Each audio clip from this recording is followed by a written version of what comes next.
Okay, so we got 14 cookies. That's pretty impressive.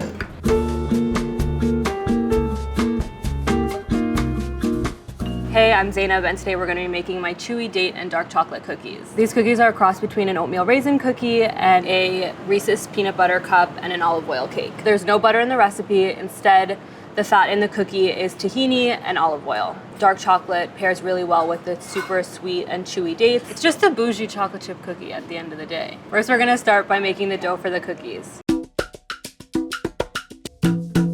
So I'm using 70% cacao dark chocolate. This is Guittard bittersweet chocolate. I'm using dark chocolate because it's a little bit more bitter than semi-sweet or milk, so it's gonna balance out the sweetness in the cookies really well. So you see these little like shards of chocolate, they're gonna melt straight into the dough, and then these larger pieces are going to be those pools of melted chocolate. This is a date, and usually there'd be a pit in the center of it, so you tear it open, remove the pit. So they're a little bit fibrous on the inside. They're sticky. When you eat them whole, they're very chewy. Most people think dates are a dried fruit, but they're actually not. They're harvested and they look something like this. And because of that, they have a much more exciting texture than a dried fruit.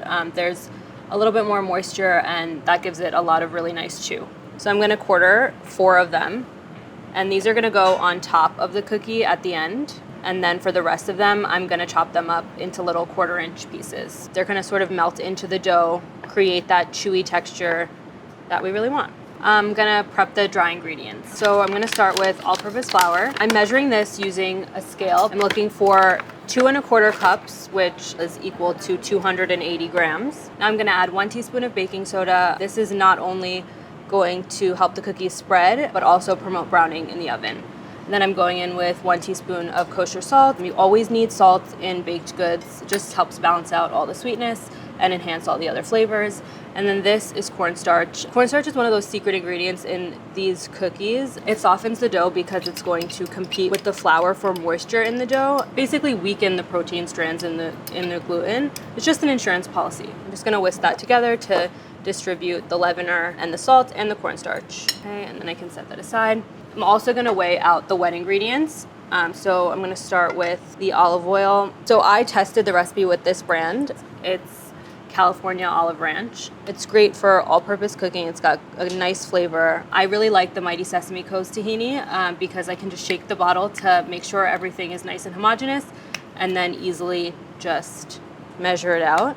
I'm gonna go in with 80 grams of this. It's definitely more straightforward to work with butter, but I think these fats provide way more flavor. And then I'm gonna go in with 2 eggs. And then to keep things pretty classic, I'm gonna go in with some vanilla extract. 2 teaspoons is plenty. So we're gonna whip this mixture until it's really nice and creamy. The texture that we're going for is like a soft whipped cream. Right now we're just emulsifying the eggs and the fats. I think this texture looks perfect. It's nice and thick and glossy. We definitely got some volume from beating the eggs as well. We're gonna add the sugars now. So I'm using both equal parts granulated sugar and light brown sugar. You could totally use dark brown sugar too. Brown sugar has molasses in it that's going to react with the baking soda and also add moisture. And then granulated sugar is going to contribute to that nice crisp exterior. So you just wanna mix this until it's combined. You wanna work out any lumps that the brown sugar might have had. So once it's nice and smooth and the sugar is all incorporated, we're gonna add the dry ingredients. And then mix it using a rubber spatula until it's like 70% incorporated. So it's thickening up. The moisture from the wet ingredients is absorbing the flour. And now that we have like almost all of the flour incorporated, it's the right time to add the dates and the dark chocolate. This was 5 dates or 100 grams of dates. And then I'm gonna go in with most of the chocolate, saving about 2 ounces or a 1/4 cup of chocolate for the top. So I know the dough is ready now because all of the flour has been incorporated and the dates and the dark chocolate are evenly dispersed throughout. So now I'm going to cover and chill the dough for around 3 hours, ideally overnight, and even up to 72 hours is fine. This is gonna allow the flavors to come together, the olive oil to solidify a bit as well, and just really improve the overall texture of the cookie. Okay, so we have the dough that I made yesterday that's chilled overnight, and then we have the dough that we just made just now. Because I know it's so annoying to chill dough, I really want to prove to you guys that it makes a difference. So I'm going to bake off 2 of these to compare with the chilled dough. You can see that the chilled dough is much darker, and that's literally because everything just got a chance to hang out. And the flavors have come together.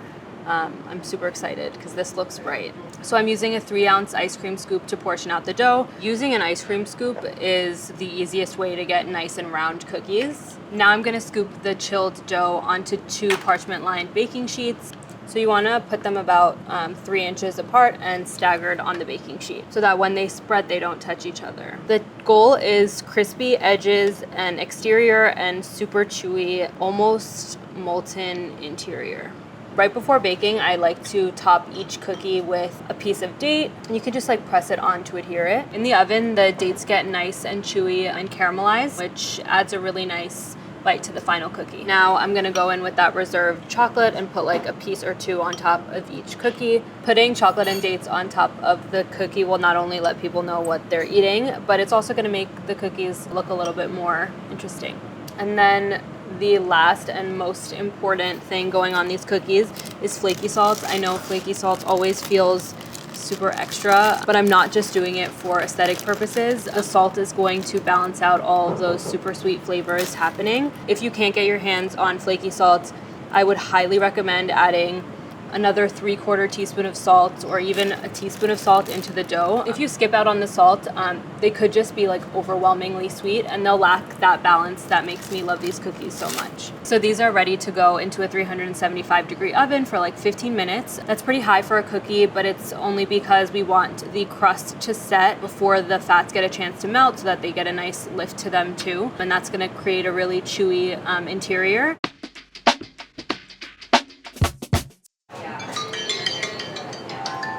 The timer is off, so we're ready to take the cookies out of the oven. They should be nice and deeply golden brown and a little bit lighter in the center. Ooh, they're perfect. I'm gonna put them here to rest. You wanna let them cool on the baking sheet for around 5 minutes just so that the center gets a chance to set. I love cookies straight out of a hot oven, but these are gonna burn your taste buds off if you eat them now. So as you can see, they're nice and dark golden brown around the edges and paler in the center. The dates caramelized, the chocolate has melted. So I grabbed the 2 cookies that we baked from the dough that was not chilled, and they look pretty freaking different if you ask me. They're a lot puffier. There just isn't any of that gorgeous ridging. They're gonna be good, but they are not gonna have nearly as much flavor and as chewy of a texture as those. So I'm just gonna transfer the cookies to a wire rack to cool completely. This step is highly recommended, but nobody's gonna listen. The wire rack is gonna allow for some airflow on the bottom of the cookie so they don't get soggy. So you can see the bottom is nice and crisp. The inside is super soft and fudgy, and the top is also nice and crisp. And we have these layers of chocolate and dates. You can see it on the corner there. Guys, come. Now? Yeah. Ready? Yes. Okay. They look so cute. Is this the one you didn't refrigerate? Yeah. You can see the difference, right? Wow, you really can. Like it just doesn't have any of those little ridges, Crackies. and they don't look nearly as good. Yeah. Okay, pick one and go for it. Here, I broke it. I love that you can see the date on top. The date on top is smart. Whole chunk of it. They're just a better chocolate chip cookie. Ooh, she said it. See this? They're It's literally like- just bougie chocolate chip cookies. Yeah, Yeah. very bougie. Probably like $10 a piece. Ooh. It's crispy on the outside and it's very tender on the inside, which is like like you want both of those things. And I feel like cookies are usually one or the other, like either a crunchy, crispy cookie or like a soft and pillowy cookie, but this really gives you both. Satisfies everyone, no matter your cookie preference. Yeah. Thanks, Lee. Thank you. Thank Wow. you. Thank What a you. good Thanks for snack. trying them. Is this the first time this many people have tasted on camera? Yeah, I think I'm blushing. Good job. Thank you. Yay. Amazing.